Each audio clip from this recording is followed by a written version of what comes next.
dedication, determination, CHP, CTC 312, hoorah! The smile on Marissa Raya's face says it all. This is the biggest day of her life. But to truly appreciate this moment in the sun, we need to take you back to the dark and grueling road she traveled to get here.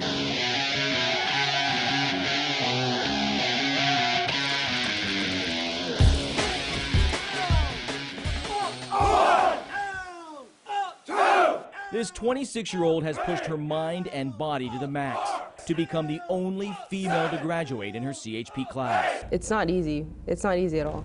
Not easy seeing her 14 fellow female cadets drop out and 50 more men, one by one. You know their birthday and their stories and learn about their families.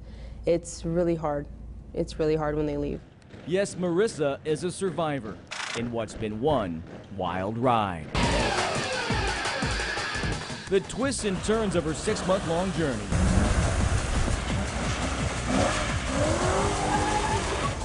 have been the highlight of a renewed push by the CHP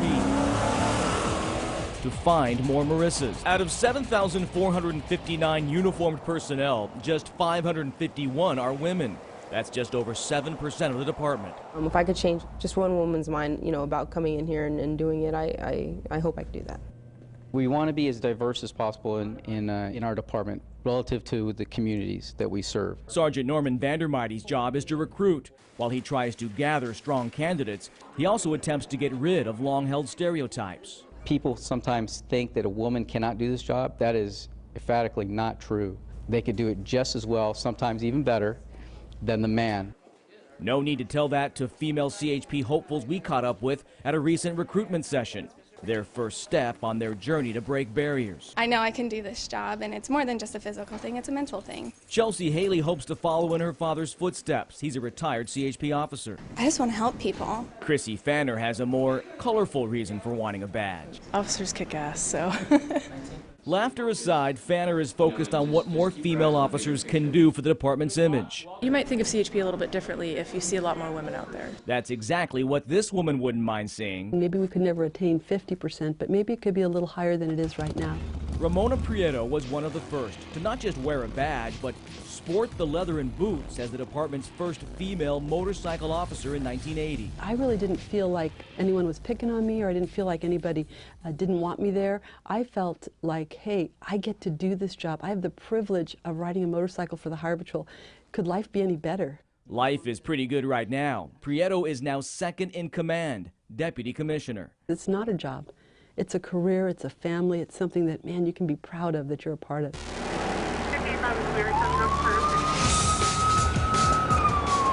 Officer Cassie DeLuca, a 10-year veteran, thinks women can bring something to the badge that most men can't. She calls it verbal judo. Personally, I can de-escalate a situation that could potentially be violent, that's volatile, and sometimes it just takes a female officer to calm the situation with just our demeanor. Just pay more attention, all right? Okay. Drive safe. Thanks a lot. But if she has to get physical, she will. And being a woman doesn't matter. I'm well trained. We have one of the best academies in the country, I believe.